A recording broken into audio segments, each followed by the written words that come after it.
zile amri kwa kuzipindua. Twende haraka haraka tu. Amri 10 kulingana na Eklesia Katolika. Ubarikiwe. Ya kwanza nasema waabudu Mungu mmoja tu. Ya pili, waabudu Mungu mmoja tu. Usitaje bure jina la Mungu. Anaipindua. Unaona pale? Ya kwanza nasema nini kule kwa ile Biblia? Biblia, katika Biblia nasema usiwe na miungu mingine ila mimi. Sasa Katolika anasema nini? Waabudu Mungu mmoja tu. Pale yeye aseme usiwe na Mungu mwingine ila mimi. Yeye anasema abudu Mungu mmoja tu. Unaona pale? Pale kuna Kiswahili pale ana meza kwanza na kuipotosha. Twende 2 ndani ya Biblia. 2 ndani ya Biblia. Usijifanyie sanamu ya kuchonga. Naam. Wala wa kitu kilicho mbinguni juu. Naam. Wala duniani chini. Soma Biblia Katolika. Ya pili inasema nini? Katika Eklesia Katolika ya pili inasema usitaje bure jina la Mungu. Eske ndio kweli ile? Uongo. Anapindua. Wende hata pale ku Mater Dei banaziandika kwa kibambazi lakini anazipotosha. Ndio. Wende hata hapa katedrale hapo utaona. Twende 3 katika Biblia. 3 katika Biblia. Usitaje jina la Bwana Mungu wako bure. Sawa. Kulingana na Eklesia 3. 3 inasema nini? Uifanye takatifu siku ya Mungu. Banapatana na Biblia wala ni uongo? Uongo mtupu kabisa. Unaona vile wanapotosha amri ya Mungu. Ine katika Biblia. Okay. Kumbuka siku ya Sabato itakase. Uitakase. Ine katika Eklesia. Ine katika Eklesia. Waheshimu baba yako na mama yako. Eske Biblia inasema ya ine uheshimu baba yako na mama yako? Hapana. Lakini Eklesia inasema vile. Inasema uheshimu baba na mama yako. Banapindua ya ngapi? Ya ine. 5 katika Biblia. Twende. Heshimu baba yako na mama yako. Heshimu baba yako na mama yako. 5 katika Eklesia Katolika. Twende. Usiue. 6 katika Biblia. Usiue. Maana yake alizipindua. Ndio. Hizi amri ziko tripotei na Eglise Mère, Eglise Catholique. Sasa kuna wengine wanapotosha amri ya 4. Twende. Amri ya 6. Ya 4. Ndio. Kumbuka siku ya Sabato itakase. Kumbuka siku ya Sabato itakase. Siku 6 utatumika na kufanya kazi zako zote. Naam. Lakini siku ya 7 ni Sabato ya Bwana. Ni Sabato kwa Bwana Mungu wako. Hapa kuko shida. Kwa wengine ambao wanaaminisha watu tofauti na ukweli hapa katika maandiko. Yaani kama siku 6 weye ukifanya kazi wanasema sawa. Ya 7 ukifanya kazi wanasema unavunja amri ya 4. Ndio maana nilisema nitazama hapa sana kwa hii amri ya 4 ambayo inasema siku 6 fanya kazi, ya 7 ni Sabato ya Bwana. Sasa wanani wakapewa Sabato? Walipewa Sabato ni Waisraeli. Kanisa halikupewa Sabato ya Samedi. Walipewa Sabato ya Samedi ya siku ya 6 ni wana wa Israeli. Lakini namna gani sasa sisi leo kanisa tunaweza shikilia ile amri ya 4, ile ya Sabato, kutokufanya kwetu ibada Samedi? Maana yake tunavunja siku ya Sabato, maana yake siku ya 6 ambayo leo Adventista anafundisha vile, Tampera anafundisha vile, na dini nyingine zinakazia watu kufundisha Sabato ya siku ya 6. Sabato ya siku ya 6 haikupewa kanisa, ilipewa Israeli. Lakini sasa katika hizi amri 10 za Mungu hakuna ambayo inavunjika na hakuna ambayo tunabadilisha. Lakini Yesu anaulizwa amri gani iliyo kuu na ya muhimu katika zote. Unaposoma Marko 12:27. Marko 12:28 tunaanza. Ubarikiwe. Mmoja wa waandishi akafika. Akasikia wakisemezana. Akajua amewajibu vyema. Akajua amewajibu vizuri. Twende. Akamuuliza. Amri gani iliyo ya kwanza kuliko zote? Uele kwanza ni 10. Ni 10 zile amri. Lakini mmoja wa waandishi anakuja anamuuliza, tuambie basi amri gani iliyo ya kwanza kuliko amri zingine zote? Yesu alijibu, sikia Israeli, ya kwanza ndiyo hii. Twende. Sikia Israeli, Bwana Mungu wetu ni Bwana mmoja. Unasikia? Haleluya. Amen. Ipatilie ndugu mkono, mwambie kujua Mungu mmoja nao ni amri ya kwanza katika amri zote. Kujua Mungu mmoja ni amri ya kwanza katika amri zote. Tofauti dagisi leo wengine wanaamini kwa Mungu Baba, kwa Mungu Mwana, kwa Mungu Roho Mtakatifu. Yaani banaamini utatu utakatifu kama njo existence ya Mungu, ile ni kuvunja amri. Nipatilie ndugu mkono, mwambie kuamini utatu utakatifu ni kuvunja amri ya Mungu. Hakuna Mungu Baba mu maandiko, hakuna Mungu Mwana, hakuna Mungu Roho. Ukiamini vile, ujue kwanza muamri 10 za Mungu unavunja moya, tena ni ya kwanza. Usiwe na miungu mingine ila mimi. Yaani Mungu ni peke yake. Hakuna Mungu Baba, hakuna Mungu Mwana, hakuna Mungu Roho Mtakatifu. C'est pourquoi Yesu anasema, sikia Israeli, Bwana Mungu wetu ni Bwana mmoja tu. Shuka, penda Bwana Mungu wako kwa moyo wako wote. Huyu mmoja utampenda kwa moyo wako wote, na kwa roho yako yote. Utampenda kwa roho yako yote, kwa nguvu zako zote, kwa nguvu yako yote, na kwa akili zako zote, kwa akili yako yote. Na ya pili ndiyo hii. Simama kwanza pale. Sasa huyu Mungu mmoja umupende kwa moyo wako wote, kwa roho yako yote, kwa akili yake yote. Maana yake nini? Kumupenda Mungu, hautampenda samedi tu. Hautampenda siku ya Sabato ya samedi tu. Utamupenda siku zote. Na ndiyo maana ibada hauwezi ifanya samedi tu. Ukifanya samedi tu, manake unampendaka samedi tu. Lakini huyu Mungu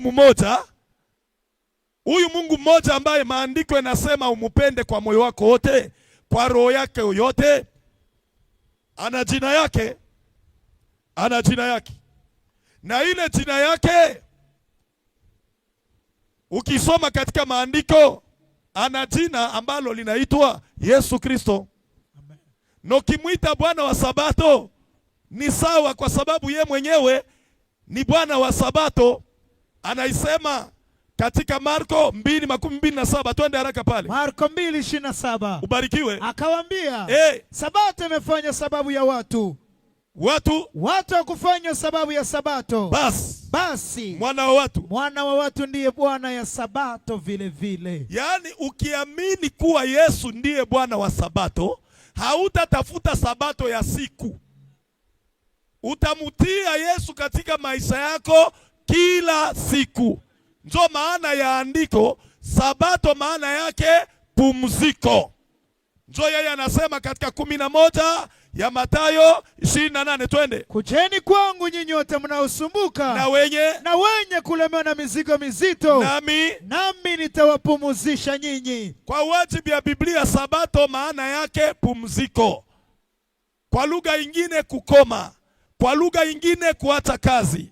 Ndiyo maana Bwana wa Sabato anasema, kujeni kwangu nyinyi wote wenye kulemewa na wenye kusumbuka na mizigo mizito, mimi Kristo nitawapumzisha kama Bwana wa nini? Wa Sabato. Yaani kama unamupenda kwa moyo yote, kwa akili yote, kwa nguvu yote, kwa roho yote, mtu asikusitaki tena juu ya siku ya sita. Kumbi na ile siku ya sita haiko njo mwanzo ya siku yake.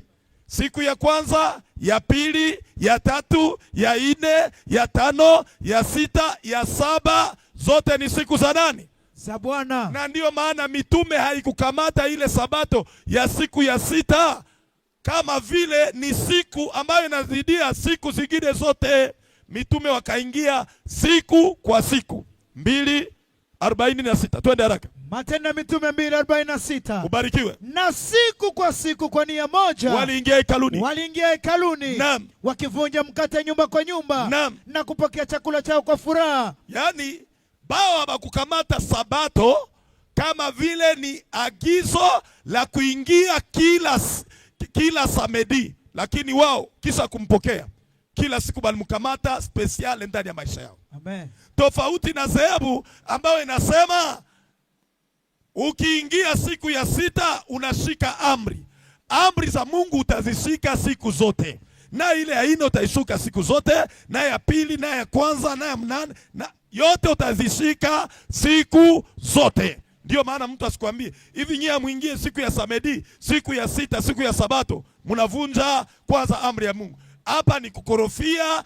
imani ya Kristo, kwa sababu Kristo anaonekana Bwana wa Sabato. Utampenda kwa moyo wako wote, kwa roho yako yote, kwa akili yako yote, kwa nguvu yako yote. Tena utashika zile amri zake kila siku, kwa sababu yeye ndiye Bwana wa Sabato. Ndio kitu cha kenye utaweka katika imani yako, sababu kuna wengine wanasema unapoingia siku yenyewe haiko siku ya sita, ile samedi kwa kumwabudu Mungu, yaani wewe uko mtu wa dhehebu ambao unakusanyika dimanche. Sikiliza nikwambie, dimanche ile tunasema, tunajua kimaandiko hakuna mot dimanche, iko français romain.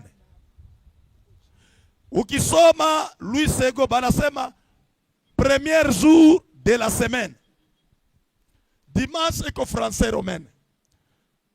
Roma akaweka jina yake dimanche, lakini Mungu anaita kimaandiko siku ya kwanza ya juma. Sasa mtu anakuambia ukikusanyika dimanche uko mumunyama, hakuna maandiko. Eske mitume walikusanyika ile Jumapili? Maandiko yanasema ndio, 27 Matendo ya Mitume. Matendo ya Mitume 27. Twende. Siku ya kwanza ya juma. Naam. Wakati wanafunzi walipokutana kuvunja mkate. Siku ya ngapi? Siku ya kwanza ya juma. Ndio maana yake leo banaita nini Barome? Inaitwa dimanche. Sasa hivi wanafunzi walikusanyika siku ya kwanza ya juma, maana yake nao biko mmunyama. Hakuna. Kwa wajibu ya imani ya Tampera na Adventist. Ile sio ukweli. Ile ndio tunakwambia amri za Mungu na desturi za watu. Yaani wanatumia maandiko kisha ile amri ya ine wanaipindulia amo imani ya kusema kwamba yeyote akusanyike siku ya sita atakuwa iko mumunyama. Sio kweli, sio maandiko. Mtu akikufundisha vile anakufundisha herezi kabisa. Lakini uelewe kwamba siku kwa siku mitume waliingia na wakutambukia hata siku moja. Usiwe na miungu mingine ila mimi. Pale kuna deux versions. Version ya kwanza, kutokuamini trinite. Yaani wewe hapana kuwa trinitaire. Kusema kama naamini kwa Mungu Baba, Mungu Mwana, Mungu Roho Mtakatifu. Sasa mimi nashangaa dhehebu ya Adventiste naamini Mungu Baba, Mungu Mwana, Mungu Roho Mtakatifu. Ile haiko maandiko. Ile kwanza ni kuvunja amri. Après unasema samedi ndio siku ya ibada. Pia unavunja maandiko. Kwa maana msingi wa mitume waliingia siku kwa siku hekaluni. Lakini kwenye atakukamatia na atakukorofia ni hapa. Atakwambia Luka 4:16 ilikuwa desturi ya Yesu kuingia katika sinagogi katika siku ya Sabato. Soma pale niweke sawa. Akafika Nazareti pale alipokuwa tangu utoto wake. Akafika Nazareti pale alipokuwa tangu utoto wake. Akaingia katika sinagogi siku ya Sabato. Kama ilivyokuwa desturi yake. Hii ndio andiko banakimbilia akafundisha. Akasimama kusoma. Si baba pale. Yaani desturi ya Yesu alikuwa anajua kama Wayahudi wote walikuwa wakisikilia siku ya samedi kuingia katika sinagogi. Sasa hata wapata ingine siku inaomba ikuwe desturi naye kuingia katika sinagogi. Sio kuya kuomba pamoja nao, lakini kuya kuwafundisha. Kuya kuwafundisha. Kuwafundisha nini? Kuwafundisha imani na kuwafundisha kuwa yeye ndiye Bwana wa Sabato. Waache kushikilia desturi za Kiyahudi, lakini wakamate imani ambao anawaletea Yesu Kristo. Na Yohana alitangulia kuambia katika 1:17, kwa maana Torati ilitolewa kwa mkono wa Musa, lakini neema na kweli zilikuja kwa mkono wa Yesu Kristo. Katika Torati hamkukuwa neema na hamkukuwa kweli. Analeta neema na kweli ni Yesu Kristo. Yesu Kristo kwa kuingia katika sinagogi awafundishe siku ya Sabato ni kwa sababu ile siku ya Sabato ndio ilikuwa siku yao ya kuingia. Lakini sasa Yesu ilibidi afundishe imani tofauti na ile Wayahudi walikuwa nayo. Siku ya Sabato aponyeshe, siku ya Sabato afanye miujiza. Siku ya Sabato ndio siku ilikuwa ya kujiempose katika hali ya kufundisha. Wayahudi walimwambia nini? Wewe haushike neno la Mungu. Twende haraka haraka Yohana pale. Yohana 5:16. Inashuhudia nasema ubarikiwe. Kwa sababu ile Wayuda wakaanza kutesa Yesu. Wakitaka kumuua. Walitafuta wamuue. Kwa kuwa alifanya maneno ya siku ya Sabato. Bakaona kama Yesu iko contraire na amri 10. aye anaweza tumika mwa ile siku ya sita ijapokuwa ni Sabato. Yesu akawajibu, Baba yangu anatumika kazi hata sasa. Yaani Yesu alikuwa kinyume na ile desturi. Ni amri Mungu ye mwenyewe Yesu Kristo aliiweka, tena kuwaonesha kama anakia kuleta correction ya agano la kale kupitia agano jipya. Inaomba aonyeshe contraire ya ibada ya samedi. Twende. Baba yangu anatumika kazi hata sasa. Yesu anabambia baba yangu anatumika hata sasa. Nami ninatumika. Basi kwa sababu Wayuda wakazidi kutaka kumuua. Kwa sababu? Si kwa sababu alivunja Sabato tu. Kumbi Yesu alivunja nini? Alivunja Sabato. Yaani, elewa kama kuna maneno tatu ilituma Yesu watu wanamfanyia njama ya kumuua. Njama ya kwanza, kwa sababu alisema Mungu ndiye baba yake. Pili, akasema yeye ndio Mungu. Baka kwa mkontradiction, atakuwa mwana tena na yeye peke yake Mungu wae. Tatu, sababu alikontredire Sabato ya samedi. Ndio vitu vitatu vilituma Yesu anauawa. Unasikia mwa hivi vitu vitatu ndio pale kwenye tulisoma usiwe na miungu mingine ila mimi. Sasa Yesu anasema kwamba mimi na baba yangu ni mmoja. Banakamata majiwe bamupige. Juu alikuwa anayua amri yenyewe nasema usiwe na miungu mingine ila mimi. Yeye sasa atakuwa Mungu wae na Mungu wa mbinguni akuwe Mungu. Ndio confusion walikuwa na. Shuka usikie. Basi kwa sababu hii Wayuda wakazidi kutaka kumuua. Si kwa sababu alivunja Sabato tu. Utaelewa tu haiko kuvunja tu Sabato tu ndio alituma banamuua. Tu Yesu alivunja kwanza. Utakuwa unajua kama Yesu akutembelea Sabato ya samedi alivunja. Ndio maana mtu asikuletee amri. Amri ya ine amuishike. Na ukikosa tu moya, unakosa juu ya yote. Umwambie ninashika amri ya ine kwa sababu ninajua Mungu ni mmoja na ninamwabudu siku kwa siku. Amen. Njoo mujibie ule mwenyewe iko na herezia mafundisho. Shuka. Si kwa sababu alivunja Sabato tu. Yesu alivunja ile Sabato ya Kiyahudi. Si kwa sababu alivunja Sabato tu. Lakini tena kwa sababu alita Mungu baba yake. Sikia sasa. Tena kwa anasema Mungu baba yangu iko mbinguni. Mungu baba yake iko mbinguni, bana kubali. Kisa akajifanya sawa Mungu. Mwisho akamwambia na haiko Mungu ndio baba yangu, mimi peke tu na ndio Mungu. Amen. Na ndio confusion yenyewe na kiporo. Mporo kimwambia Yesu ni Mungu hawezi kukuelewa. Na ndio confusion yenyewe iko na upinzani ya mafundisho. Kimwambia Yesu ni Mungu anakuambia si yeye peke anasema Mungu wangu mbona unaniacha? Sasa yeye kama yeye ndio Mungu, aende naita mwenyeko juu. Hawezi kujua kwa sababu ni kode puki na kode pine. Kujua Yesu ni Mungu ni paka ukuwe na Roho Mtakatifu. Amen. Akuvuvie ufunuo ya kumjua kama yeye ndo Mungu. Sasa usiwe na miungu mingine ila mimi. Ila nani? Ila Yesu Kristo. Maana ukikuwa na Mungu Baba, Mungu Mwana, Mungu Roho Mtakatifu, utakuwa mtu wa madhehebu na wewe unavunja amri ya ngapi? Ya kwanza. Nipatilie ndugu mkono ambie ukikuwa trinitaire unavunja amri ya kwanza. Ukikuwa trinitaire unavunja amri ya kwanza. Pia ukikuwa mwana Sabato wa samedi umwambie unavunja amri ya ine. Pia ukikuwa mwana Sabato wa samedi unavunja amri ya ine. Ndio vitu vyenye utaelewa katika somo letu. Amri ya Mungu na desturi za watu. Yaani wanapitia katika yale maandiko lakini na yale maandiko yale hawaifahamu. Ni sasa sitakuwa mrefu, nitakuwa mfupi, lakini ni kuintroduire tu sije yetu ya leo, kupenda kukuonyesha ya kwamba kuna amri ya Mungu na kuna desturi za wanadamu. Desturi za wanadamu ndio zenye sasa nitaingililia kindani kwa siku ya kesho. Lakini kwa introduction ya leo nilipenda tu kukuambia namna jinsi watu wanaenda na amri ya Mungu na jinsi banaenda na desturi zao wenyewe. Yaani walikuwa na